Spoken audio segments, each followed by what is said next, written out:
Thank you to the Wendy's. What can I get for you? Yeah, can I get a 4 for 4, please? Yeah, that's what I said. A 4 for 4. Is that how you want to say it? 4 for 4, 4 for 4. Yeah, 4 for 4. All right, thanks. Yo, what's good people? We are back with day 4 of Proverbs.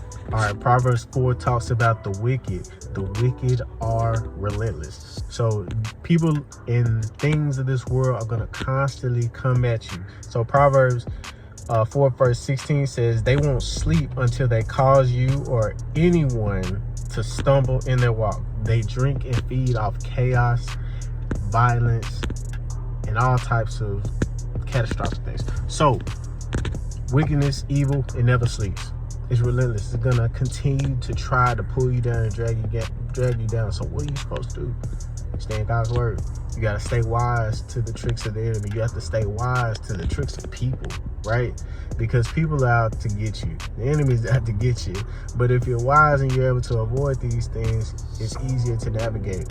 You have to stay focused on Christ and use that discernment that you gain from the wisdom of God.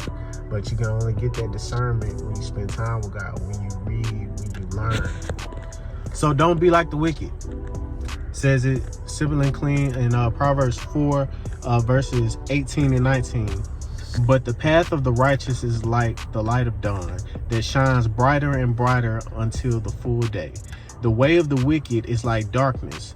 They do not know over what they stumble. So be that light. You got to be that light. As you grow wise in your studies and wise in your relationships, you have to be the light. Be the light of God.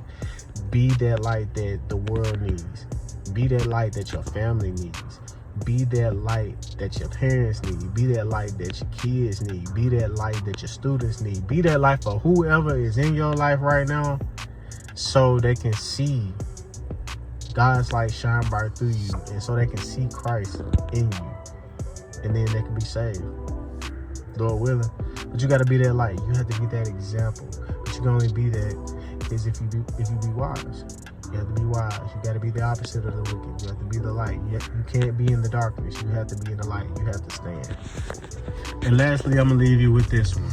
Focus on the word.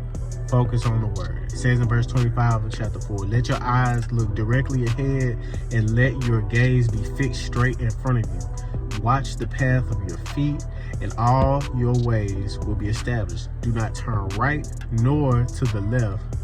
Turn your foot from evil. So we have to stay focused on God. We have to look straight ahead. We have to be locked in. We got to stay focused on God, because if we don't, that's when we fall. As soon as we lose sight of God, it's over. And then we feel like we have to start over. We feel all that shame and rah, sitting there depressed and all of that. Think about Peter. So Peter walked on water with Jesus, but as soon as he looked off from Jesus, he started to sink. And then he had to ask God, Lord, help. I'm drowning. And what did Jesus say? He looked at him, oh, you have little faith. If you would have stayed focused on me, you would have been able to come to where I was fully. So that's what God is telling us. If we stay focused on him, we can go to him in the capacity that he wants us to be. We can be walking right beside him the way that we should be. But a lot of times we get distracted about little things. It's little things to God, but it can be big things to us. But that's why we have to stay focused on him, because then we'll understand what is considered small to God should be considered small to us. But we locked in, baby. Let's get it. We're going to keep pushing, and we're going to big 5 it up. Don't quote me on that like I'm a game fizzy. But anyway, yep. We're going to come back on day 5, and we're going to get it in. Let's get it.